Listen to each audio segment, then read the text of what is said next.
The Patriots have been waiting a long time for this one, to see those Colts again. TGIF, everybody. Thanks for starting your weekend with us alongside Skip Bayless. I'm Molly Karam here in studio. Stephen A. joining us from Miami. Gentlemen, good morning. Good morning. How y'all doing? How's our man Dwayne Wade doing down there in Miami? That's what I want to know. Well, I'll give you that answer this afternoon. I don't know that as of yet. Oh, you're going to see him today. Oh, I thought it was yesterday. Okay, I got it. But you are going to interview him? I'll see him today. Good. All right. Yes, I am. Onward and upward. All right, we got a lot to get into, fellas. Let's work. Let's It roll. is a rematch of the AFC Championship game, also known as the Deflategate game, where the Patriots beat the Colts 45-7. The Pats are now 4-0, including playoffs against the Colts since Andrew Luck entered the NFL in 2012. Colts owner Jim Irsay says he expects Luck to play on Sunday. Now, according to odds makers, New England opened as a 6.5-point favorite, and that line has gone up to 10 points. Stephen A., what are you expecting on Sunday night? Well, I expect, something close to a blowout, maybe not a complete blowout. I think the New England Patriots ultimately will pull away, and I think they're going to win this game by a score along the lines of 37-21, maybe 37-23. But I think they're going to put up a bunch of points. I think they're going to go at the Indianapolis Colts. I think we're going to see Brady's A game. I think the Indianapolis Colts will definitely try to respond, but I don't think they're going to be nearly as effective. I think retribution kicks in here. There's no doubt in my mind. They can downplay it all they want to, but Tom Brady is not going to just let this shove aside. This is not just another game to him, and certainly it's not about targeting the Indianapolis Colts from the perspective of, I'm quite sure they didn't mean to target Tom Brady per se. They were just pointing out something that they believed to be unfair when it came to Bill Belichick and the New England Patriots. But nevertheless, the residue effect of it all was an off season in which Tom Brady, the reigning defending Super Bowl champion quarterback, a 4-time Super Bowl champion, a future first ballot Hall of Famer, has spent the entire offseason as a Super Bowl champion having to talk about deflated footballs. Barely anybody has been really focused on the fact that this guy is walking around as the champion. Instead, he's walking around as the guy who was suspended for 4 games by Roger Goodell in the National Football League, ultimately appealed that suspension, got it essentially overturned by a federal judge. That's the Tom Brady that we've been talking about for far too long, since that game in February, as opposed to the reigning defending Super Bowl champion that he is. I think that has annoyed him. I think that he's been waiting for this game, and I think that everybody else in the nation has been waiting for this game as well. I expect New England to rally around him and to pretty much have their way. If the Indianapolis Colts are able to engage in some kind of ball control where somebody like Frank Gore, who had absolutely nothing to do with any of this, goes out there and plays lights out and assists in moving the chains, then that will help Indianapolis, because they're going to keep the ball out of Tom Brady's hands to some degree. But it won't be something that can happen throughout the game. I think Tom Brady touches the football just as much as he needs to, and I think New England pulls away somewhere along the lines, like I said, 37-21 and 37-23. But it'll be by at least 14 points. Either 21 or 23. That's interesting. So you think the Colts might have a little better game than you think they might actually get from 21 up to 23? Okay. Yeah, maybe. Right, maybe. Give or take 2 points, but that's about it. They're losing by at least 14 points. Okay. The case you're making is for stronger than 14 points. So I must tell you, I'm very surprised by your score. You're making a 48-14 kind of case for Tom Brady and company for all the reasons we all know. Is that fair to say? No, I don't look at it that way, because I think about a guy like a Frank Gore. You know, if he's able to run the football effectively, then you're going to get your hands on the ball only but so much. Okay. That's what I'm thinking. He'll be able to chew up some of the clock, so Patriots won't have the ball as much. All right. Look, everything about this game screams revenge blowout. Everything about it. I can make no case for the Colts right now. Stephen A., you talked about Tom Brady bringing his A-plus game, or his A game. It's going to be A-plus. And I'm told by people close to him, he is out of his mind for this game. Like this is it for him. This is Super Bowl-esque for Tom Brady, because clearly he wants to take it out. He wants to deflate the Indianapolis Colts just the way he's tried to deflate every team on this schedule. And you know and I know, if the Patriots quickly get the upper hand, there will be no taking foot off gas in this game. If they can score 60, they will try to score 60. And by the way, I want to make this clear to everybody. I hope they score 60. I want to see 60-0. That would make me happy. Happier than maybe even a Cowboy victory. That would make 60-0. That's what I want to see when we get back in here on Monday morning. I want to talk about 60-0. But I don't think I'm going to be talking about 60-0.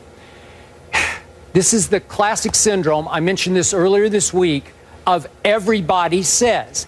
I have heard nobody make any case for the home team. This isn't in Foxborough now. This is the home team that, I remind you, just 1 year ago on Sunday night, or approximately 1 year ago, was a 3.5-point favorite over the same New England Patriots. 3.5-point favorite, and all of a sudden it's, what are we up to now, 10? 10. Okay, now they're 10-point underdogs. So we've had a 13.5-point swing, and yet the Colts went for the throat in the offseason. They broke their golden rule, and they went for older players. They signed an Andre Johnson, and you mentioned a Frank Gore, who, by the way, at Houston the other night started to sort of get it. They started to fit in, feel like they're in rhythm of the offense, and they both had big contributions in the victory over the Texans, albeit with Matt Hasselbeck at quarterback instead of Andrew Luck.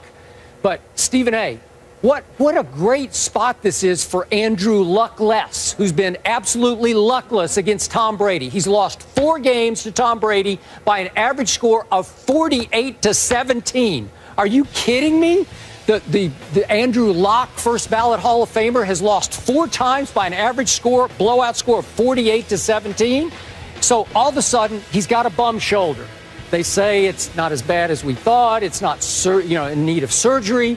I don't even know if he's going to play or not. But if he does, this will be the first game he'll play in his pro career with little to no expectation. Every game, obviously, Andrew Luck has been expected to do a whole lot because he was the first pick in the draft. We get all that. But all of a sudden, nobody will expect anything of an Andrew Luck coming off an injury, missing a couple of games. And I would expect him to do pretty well. I'm with you. I would expect them to be handing off a lot to a Frank Gore who could control the clock a little bit. Would I be shocked if Frank Gore, they've gone 39 straight games, have the Colts without a 100-yard rusher. Would I be shocked if Frank Gore broke that streak? No, I wouldn't be shocked at all. Andrew Luck he's a talented kid.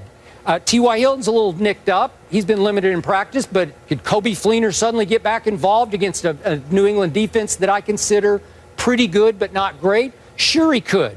And the Indianapolis Colts, after a while, they're human. They got pride. They've been humiliated. They've been stepped on. They've been obliterated by this team 4 straight times, and it's not just Tom Brady. Do you realize that the New England Patriots in the last 3 games against Indy have rushed for an average of 219 yards a game? Are you kidding me? So there's humiliation. There's pride at stake here because LeGarrette Blount, I'm going back 3 games, had 166 and 4 touchdowns. Then I'm going back to the game in Indy last year. Remember, Jonas Gray came out of nowhere, and he's gone back to nowhere. He had 201 yards rushing. Yeah, 201 and 4 touchdowns. And then LeGarrette Blount in the AFC title game had 148 yards. This is embarrassing. This is humiliating. And I'm just thinking that on pure pride alone, this is a pro football team. It will rise up and play well and hang in this game. Again, I love the Patriots, but we haven't even talked about it all week on this show because nobody really cares outside of Patriot Nation. Tom Brady lost his left tackle at Dallas. Nate Solder. Nate Solder is gone, tore his biceps tendon. And trust me, I've had it, and it's a long rehab injury. And God bless him, but all of a sudden, there's no way he's coming back for the rest of this year. So Marcus Cannon is their kind of do-it-all sub-lineman who's under a pretty good contract, actually, and he did a nice job in the second half at Dallas. But really, he's your left tackle going into a kind of a grudge match game against a team that has become your playoff rival, even though they haven't stood up to their end of the battle. But my point is, that's a big loss for the Patriots. So I could see them having a little bit of a hard time in this game. You've got 37-21. I'm going to go 10 points fewer. I'm going to go down to 27-21 Patriots. Not picking the Colts. I'm just saying, if I'm a bet man, used to be, not anymore, I would take 10 points, because the golden rule in any NFL game when you're betting is, you give me double digits, especially for a home team, I'm going to take that. I don't care what 2000 style mission Tom Brady's on. It's just too many points to give a visiting team in a National Football League game between two. I'm not saying the Colts are bad. They're pretty good. They've won 3 in a row. So I'm sorry, I don't see 10-point spread. Your thoughts? Well, I just see it. I see it because, we've mentioned the past, like you said, how the Patriots have dominated them. Well, what's the biggest reason why? You're looking at the players. I'm looking at the execution. I'm looking at the difference between Bill Belichick and Chuck Pagano. We both like Chuck Pagano. We're incredibly fond of him. Yep. But let's face reality. He's got a lot to prove. Listen, the last 3 years, they went from a wild card game to a divisional playoff game to an AFC championship game, and yet when they started out 0-2, he was on a hot seat. Yep. Now, what kind of sense does that make? Yep. You know why it makes sense, Skip Bayless? Because there are a lot of people who believe the Colts win in spite of him, not because of him. We don't know that to be true, and I'm certainly not here to try to cast any aspersions. I'm just going on what the aficionados say watching the Indianapolis Colts. So when I take that into consideration, although the New England Patriots lost their left tackle, and they're the visiting team, I'm still thinking that it's Coach Bill Belichick against Chuck Pagano. I'm still thinking that it's a highly motivated Tom Brady. I'm still thinking about his teammates who surround him. This is a guy that sat up there and ran for a touchdown in training camp, and people were cheering him on, for crying out loud, including his own teammates, because of how hyped everybody was. Well, if you were hyped for those minimal moments, those insignificant moments as far as I'm concerned, how in God's name are you going to feel come Sunday night when you got to go up against a team deemed responsible for instigating this whole Deflategate mess, which has now spanned 10 months and counting? That's the way that I look at it. And I think that in a game of this magnitude, nationally televised, no doubt, against these guys on their home turf, I think it's going to be reminiscent of what New England did against Buffalo those first 3 quarters in Buffalo before they made a comeback. Except in the case of the Indianapolis Colts, there will be no comeback. I think the Patriots are going to win running away with this game. Okay, I hear what you're saying, but I'm going to stand by the everybody says syndrome. When everybody says what you're saying, everybody is saying that. On every show I've turned on, everybody's written this. It's a done deal. It's a wipeout, revenge wipeout. When everybody says it, the opposite almost always happens. So I think it'll be a close game for 3.5 quarters. And again, this is the truth.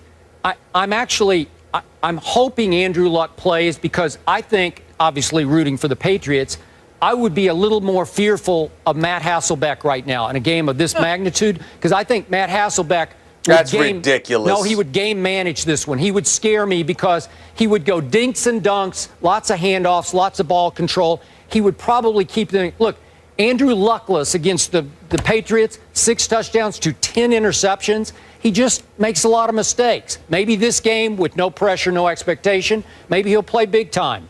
But to me, I would fear Hasselbeck right now, because he's won 2 straight games over an Andrew Luck, who's, by the way, of qualifying quarterbacks, in my favorite stat, QBR, he's dead last right now. That's how bad his year has been to date. Well, I got you. Okay, we'll find out. Yes, all eyes will certainly be on Tom Brady. As you mentioned, Nate Solder will not be there, the left tackle. Dion Lewis was limited in practice with an abdominal injury. He's been a bright spot so far in that Pats offense. And he was on the Colts for about a week last year before they picked him up. So he's sort of going back to his old team. So speaking of those classic cases of everybody said syndrome,